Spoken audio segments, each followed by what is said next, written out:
Mac and Mac guys here with you on Bird 365. We're going to make it a triple Mac attack today because we're lucky enough. Davis joining us on the show, ESPN's very own Eagle reporter, Tim McManus, who looks lonely.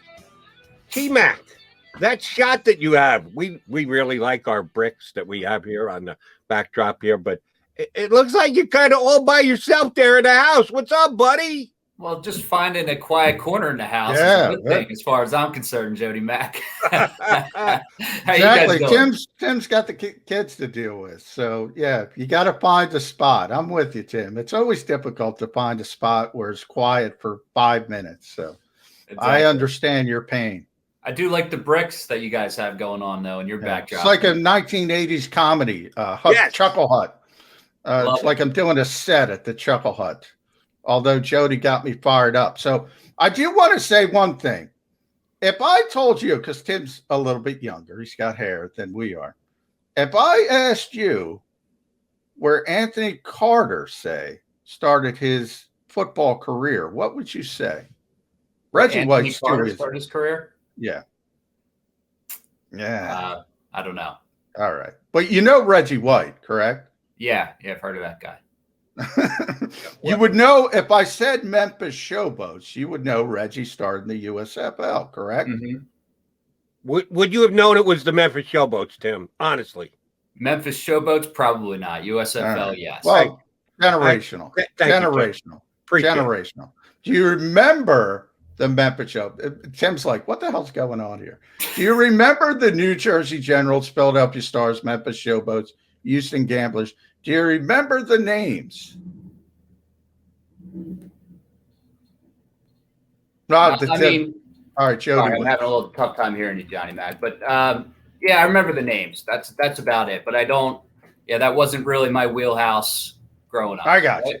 Well, we're going to go the U.S. The reason I bring that up, Tim's a little young for the conversation you and I were having. The reason I bring that up, the USFL is restarting. It's going to be on Fox, but we're going to get you back into your comfort zone, which is the Philadelphia Eagles. And it is post June 1st, Tim. We've been talking about it for weeks and weeks and weeks, and Zach Ertz is still here. I think we all get to that point. We got to see Dallas Goedert yesterday. Looks in tremendous shape, looks ready to have a big year. Any way possible, Zach Ertz returns to the Philadelphia Eagles for the 2021 season. I still don't see it. I know that everybody was expecting, including myself, for this to be over by now. And there was two really natural windows for the Eagles to move on from Ertz. The writing's been on the wall since really last offseason. Then you had the free agency period and you had the draft period, where they could have traded him. Made a lot of sense because you don't want the other teams who need tight ends to fill up and fill the need elsewhere. And so it made a lot of sense for the Eagles to pull the trigger then. But Howie Roseman just hasn't gotten the type of offer that has motivated him to part with Ertz. And so he's playing this out, I guess assuming that eventually that price is going to go up. I got to say, I don't know if that's going to end up being the case. And even if it does go up incrementally, I still disagree with the tact here. I feel like you have to be business minded, obviously. I mean, you have to make sure that you're doing right by the Eagles. And Roseman has said that line. We have to do what's best for the team. But there's also, the risk reward in getting into a bad spot with basically an Eagle icon, somebody that helped you win the Super Bowl, somebody that was kind of a model player and locker room guy for you. And now you're just dragging out this divorce for what? Like an extra, a fifth to a fourth round pick? Does that really make sense? Is that right by the player? And is it right for the organization? Like, you're trying to move forward. You're turning this page. You're moving on to the Nick Sirianni era. Like, you don't need to drag it out with one of your former best players because you decided that you didn't want to pay him, what the market rate was at that time. So real quick as a follow-up, sorry. That Ertz is going to end up playing here. I mean, he's not at OTAs. I think that ship has sailed. Roseman is waiting for a better offer, but I just think he's better off just kind of, listening to what the market has said. It has already spoken. There's already been teams brought to the table that he's negotiated with, and I think he's just got to move on at this point. So real quick, as a follow-up to that, Tim, if you put on your Howie Roseman cap, what is the strategy? He knows it's been out there. He gave Steve Carrick, the opportunity to negotiate with other teams. He's got to have a firm sense of what that market is by this point. Is he just playing sort of the Sam Bradford game, hoping for an injury in August, maybe at the tight end position, and maybe desperation brings up that value a little bit? It sure feels that way. I mean, because I don't know what's going to, you get past the June 1 marker. And so that's not insignificant. The cap savings for them goes from 5 million to 8.5. But it's not like they were just sitting there waiting on a deal, or else that deal would have been executed by now. So yeah, he continues to play the waiting game, but then you have to get into like training camp if you're going to play that out until somebody's going to get hurt, theoretically. And so that's why, to me, I think he's just waiting for a better deal to come along, whether the realization comes to him that, all right, maybe I got to get why the getting's good. Maybe that eventually gets to him before training camp. But yeah, the waiting game has been Roseman's play, apparently. And you started to go there, Timmy, and I'll take you even further. And maybe this is just my perception. How Zach Ertz is treated. Yes, he caught the winning touchdown in Super Bowl. Eagle fans have him at a certain level of their appreciation, and like that does all factor in. But even more importantly to me would be this upcoming season. You've got a new head coach, Nick Sirianni, who's trying to establish himself in the locker room, and you're going to foist this on him, a guy who's going to be gone at some point. We all pretty much well know it. You want him to have to work that locker room with Zach Ertz, being uncomfortable, being there. They're trying to pass the torch on to Dallas Goedert, who is Ertz's friend, and now they have to locker next to each other. You're opening up a can of worms on your coach that he just shouldn't have to deal with if you can't get a deal done and get Zach Ertz out of town.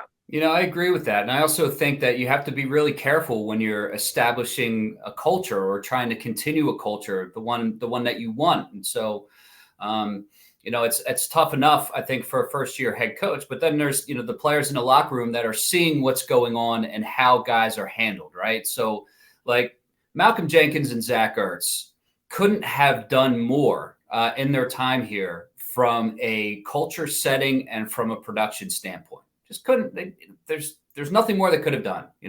Won a championship, the whole thing, and it ended unceremoniously for both of them. And this process with Ertz, his last press conference with us, he's bawling because he's so upset that he's leaving. He wanted to be a Philadelphia Eagle for the rest of his career. That was sincere. And the Eagles, I understand the decision. They have Dallas Goedert. They like Dallas Goedert. But if you're going to move on, just move on. You don't have to win every trade. You don't have to win every trade. And I think that might end up being the moral of the story here. So, all right, we held out and we ended up getting a 4th-round pick. Okay, instead of a 5th.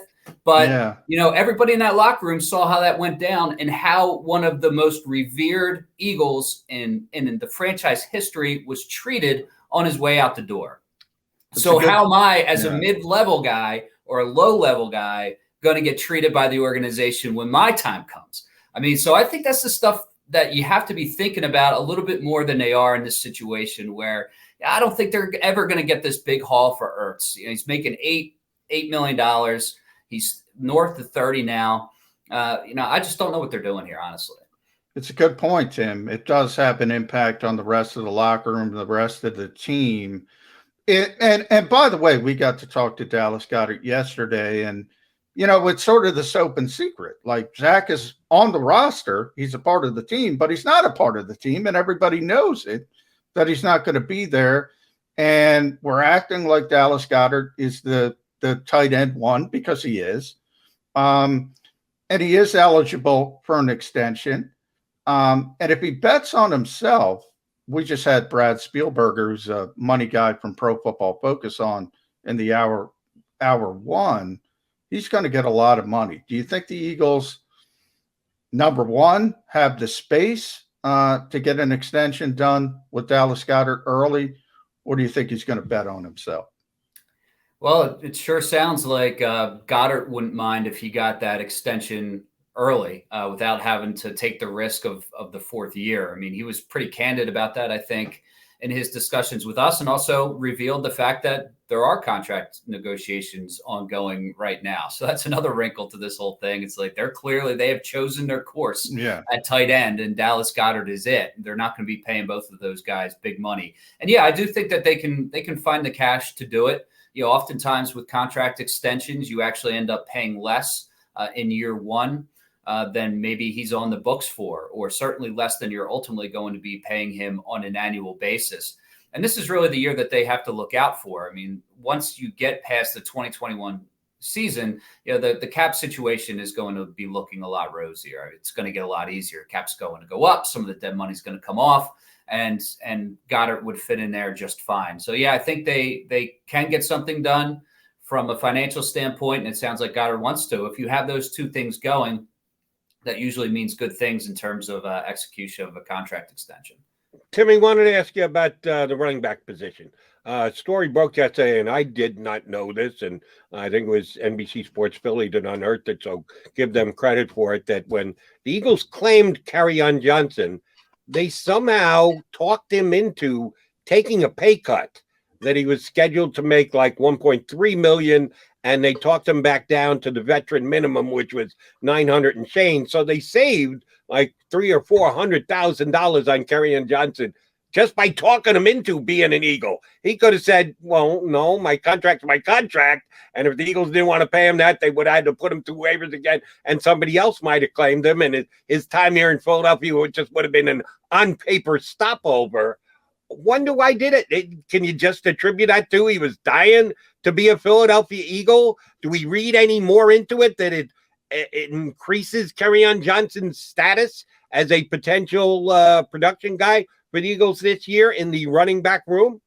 No, it's a good question, and an interesting footnote that he did end up taking that pay cut. And I believe there was at least one other team in on Johnson. So it's not like the Eagles were going to be his only option, which tells you that he liked the fit here and liked the possibility of where he may fit into the equation. And also, I think this is something that's starting to develop that we can see. Ryan Kerrigan being another example here. When he talked about why he came here, like he was really buying into what the coaches were selling and like the energy that was being put forth. That plus the fact that he was going to get playing time influenced him to come to Philadelphia. Playing time, is a big factor here, but just the notion that there are free agents out there that are peering into what's happening in Philadelphia after a offseason of total dysfunction and disarray, right? Where, the wheels fell off, the coach leaves, the quarterback leaves. And I think it speaks well to what Nick Sirianni has done so far and kind of the vibes that are emitting out of the franchise right now. It seems that players are getting kind of excited about, his thoughts, and the same for Jonathan Gannon of what they're going to do schematically, how they're going to attack the process.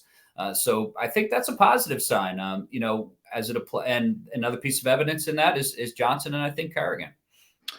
Yeah, Tim, you mentioned that word energy. That's the one word we keep hearing from the players when they talk about the coaching staff, no matter who it is, from Nick on down. So when you look at this shift from the coaching staff, from Doug Peterson to Nick Sirianni, do you kind of see a theme in the fact that the Eagles wanted to go, for a lack of a better term, the Sean McVay route? They wanted the youth in the building. They wanted the energy in the building. Was that part of the plan, or is that just an ancillary part of bringing Nick Sirianni in? No, I think that's a response to kind of a longing of the owner. It feels like to me, like Jeffrey Lurie over the last couple years was really frustrated with the state of affairs, particularly offensively. And you could see that last offseason when he was trying to get Harrell in here from USC. He wanted fresh ideas. He wanted younger guys who would come in and infuse the Eagles with with, ideas that would get them to be kind of new wave. Laurie's like a big new wave guy. And once, certainly is a big offensive guy. And so I don't think it's a coincidence now that the Eagles have the youngest coaching staff in the NFL, or that they chose guys who, like a Jonathan Gannon, who's kind of like a fresh up and comer, Nick Sirianni, the same kind of thing, where they kind of want to ride the wave up as opposed to, get stagnant as they felt they were under Peterson. So I don't think it's a coincidence at all. Is Jalen Hurts a new wave quarterback? Yes, I would say yes to that. I would say that certainly he fits the bill of what we've seen of guys that can attack you in a lot of different ways. And I do feel like to compete against defenses right now, it's great. It's a big bonus if you can escape, if you can create, if you can keep them off balance. And I think Hurts does all of those kind of things. That's not to say that the Eagles are totally sold that he's the guy moving forward, though, Jody Mack. I mean, there's definitely split opinions about him coming in when he was drafted internally. And I think that those splits kind of remain, or at least uncertainty remains about whether he is, in fact, the guy. And their actions speak to that. They're setting him up this year basically for a trial run, in my opinion. They're not giving him direct competition. And they have done a pretty good job, it looks like, of giving him some weapons. Devontae Smith not being the least among them, adding to the offensive line, and give it a run in 2021 and see what you got. But if it doesn't work, they definitely have a plan B sitting there. I mean, they have the 3 first-round picks that they are going to use one way or another if Hurts doesn't pan out this year, whether that's by trading up and drafting a quarterback, using it on one of the veteran quarterbacks that will probably be out there. And so, yes to that. I think that Hurts does have some new wave ways about him. And I think that he's shown some strong characteristics and qualities since he's been here. But, this is all about Hurts this season. It's really all about, is he the guy or not to lead them forward? So, Tim, I'm going to give you a hypothetical as an ode to my partner. Early October, the Kansas City Chiefs come in, I believe. A lot of people think they're the best team in football. Some have even Patrick Mahomes is talking about 20-0. The Eagles get the upset. They beat the Kansas City Chiefs and Andy Reid and Patrick Mahomes. But Miles Sanders runs for 150 yards and Jalen Hurts adds 100 on the ground. Does Nick Sirianni hear about it? Because he hasn't thrown the football enough from the owner that you spoke about. Well, the history says that, yes, in fact, he would. He would. That was great insight into the dynamics internally and what Doug Peterson was dealing with on a regular basis and why, burnout came. And hit him seemingly pretty hard in his last year here. There's a lot to navigate in that building. And a huge question is whether the owner and the general manager have learned their lesson from that. I mean, there's always a balance, right? And some of that was present in the Super Bowl year. So you can't say it was like all bad. Like they were on a right path of like, we have to exert a little bit of our influence here. We believe in this philosophically. We are going to make it a priority and make sure we have a coach that knows it's a priority, and we're gonna push it. And that worked up until the point where it didn't. And so where is that line? How do we not cross it? How do we give Nick Sirianni the appropriate amount of space to operate so he feels empowered and he feels like it's his show and he feels like I don't have to do something this very specific way, or else I'm going to have the owner breathing down my neck. I mean, that's a really real thing that happened, ended up being a detriment to this team, cost them their Super Bowl winning head coach, essentially. But that philosophy is not changing, John. They're analytics driven. Analytics says pass the ball. So if they're not firing it downfield and throwing it a ton, yes, I would imagine Sirianni will hear about that. All right. So I'm going to take it another step further down the hypothetical road. they lose week 1 against Atlanta to start the season, 24-23, close game. Julio Jones makes a phenomenal late catch after not being traded. He actually holds on the ball in the end zone late rather than what he did in the opening round playoff game a couple of years ago. So they lose 24-23. The meeting takes place Monday or Tuesday with Nick Sirianni and Jeff Lurie and Howie Roseman. So week 2, here comes San Francisco, and they throw the ball 52 times because the owner's belief gets well infiltrated into that meeting. And Nick Sirianni overreacts. And, oh, by the way, Jalen Hurts throws 4 picks because he threw it 52 times, and they get trounced by San Francisco week number 2. So now they're 0-2. Does Howie Roseman have the gravitas / hanging to be able to go into Jeffrey Lurie's office and go, this whole meeting thing with the coach isn't working. You've got Sirianni running scared. We didn't need to throw the ball 52 times last week. He's going to do whatever you say. Let me handle him. Jeff, we got to cancel this weekly meeting between you, me, and the coach. Any chance that happens? No, I don't see that. I see it more like if he goes on a losing streak, it increases the chances that the screws get tightened. And I think that's something that this organization really needs to guard against because, there's a real possibility that they come out and struggle early for a couple of reasons. Number one, the schedule is stacked. Like the first half of the schedule is very difficult. So Sirianni could, in fact, get into a hole early because of that. Not to mention, he's taking on a head coaching job for the first time, and they are putting in new offense and a new defense. And that takes time to transition to until people get comfortable in it. And so I think that one of the important things is recognizing that there could be some trouble early, that there can be some growing pains, and it could last for a good portion of this season, and to kind of control their instinct to jump in and to hit the hammer harder and now we got to take control and we got to make sure he's doing this, that, and the other thing. They got to let him breathe. I think that was the biggest lesson from the Doug Peterson era. Let the man that you have decided to be a head coach breathe and have the proper amount of power so that he feels empowered and so that his coaching staff recognizes him in the way that he's supposed to be recognized. Tim, I do want to talk to you about the reshuffling in the front office, the GM factory. Adds Dave Caldwell, promotes Catherine Raish, Ian Cunningham, Brandon Brown get promotions.